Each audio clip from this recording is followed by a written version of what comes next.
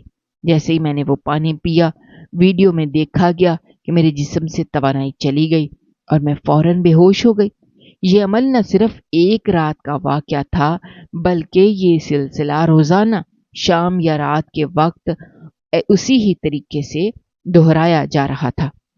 اس رواج کا ذکر بھی ویڈیو میں ہوا جس سے یہ بات واضح ہو گئی کہ میری ساس کے گھر میں ایک عادت تھی کہ وہ اپنے ہاتھ سے پلیٹ میں سالن ڈال کر دیتی تھی اور پھر سب مل کر کھانا کھاتے تھے۔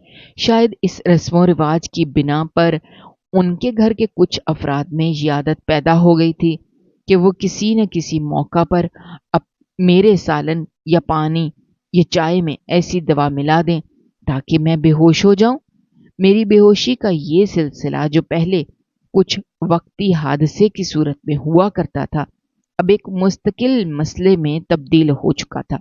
میری شادی میں یہ رشتہ میری مرضی سے نہ ہوا تھا اور شاید اس لیے میری ساس نے اپنی خواہش اور ناپسندیدگی کو اس انداز میں ظاہر کرنے کا راستہ چنا تھا۔ جب میں نے یہ ویڈیو محفوظ کر لیا تو میرے ہاتھ کانپ اٹھے، میرے دل کی دھڑکن تیز ہو گئی اور آنکھوں سے نمی جھلکنے لگی۔ میں نے سوچا کہ اب وقت آ گیا ہے کہ اس راز کو کھل کر سب کے سامنے لایا جائے۔ میں نے یہ ویڈیو اپنے شوہر سلیم کے سامنے رکھ دی۔ جب انہوں نے یہ ریکارڈنگ دیکھی تو ان کے چہرے پر پہلے حیرانی کی جھلک اب ظاہر ہو گئی اور پھر ان کے اندر ایک سخت غصہ پیدا ہو گیا۔ سلیم کی آنکھوں میں یہ دکھائی دے رہا تھا کہ انہیں اس سازش کا ادراک ہو چکا ہے۔ ان کا چہرہ ایک لمحے کے لیے ٹھہر گیا اور پھر انہوں نے خاموشی سے یہ بات قبول کر لیا کہ اب کوئی بھی اس معاملے کو نظر انداز نہیں کر سکتا۔ اس واقعے کے بعد گھر کا ماحول بدل گیا۔ میرے شوہر سلیم نے فوری طور پر کارروائی کا آغاز کیا تاکہ اس سازش کا سدپاب کیا جا سکے۔ گھر کے بزرگ اور دیگر افراد بھی ایک نئے انداز سے معاملے کی جانچ پڑتال میں لگ گئے۔ وہ سب اس بات کے شاکی تھے کہ میرے ساتھ کیا ہو رہا ہے اور اس کا تعلق صرف میری طبیعت یا نفسیاتی دباؤ سے نہیں بلکہ ایک منظم سازش سے ہے۔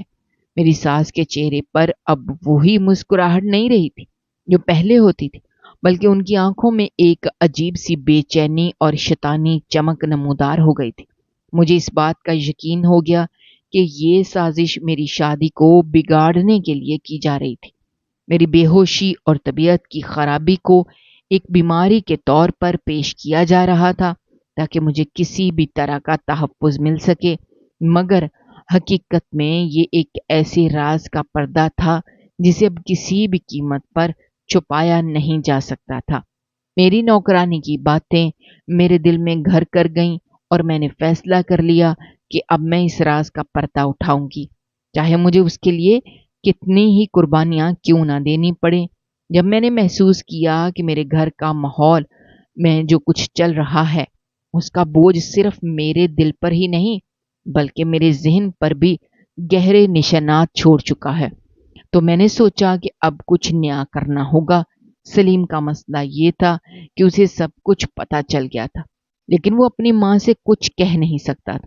وہ ہر وقت اشاروں میں یہ بتا دیتا کہ اس گھر میں جو کچھ ہو رہا ہے اس کے پیچھے کوئی منظم سازش ہے۔ اس نے بار بار یہ اشارہ دیا کہ میری بے ہوشی اور میری طبیعت میں آنے والی خرابیاں کوئی نفسیاتی بیماری نہیں